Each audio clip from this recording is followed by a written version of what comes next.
salsa in easy and simple way. Here we go. How to learn salsa. So first, of course, do marching in place in the timing of salsa, which is quick, quick, slow, quick, quick, slow, quick, quick, slow, quick, quick, slow. Of course, you can engage your upper body, your hips, your knees into that quick, quick, slow.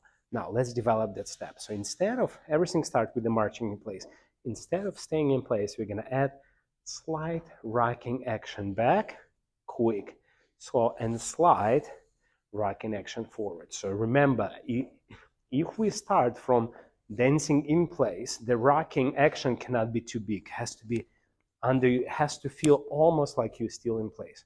Here we go.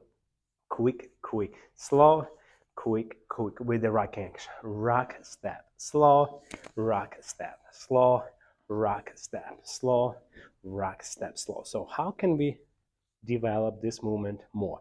So we can, instead of rocking back and forward, we can rock side.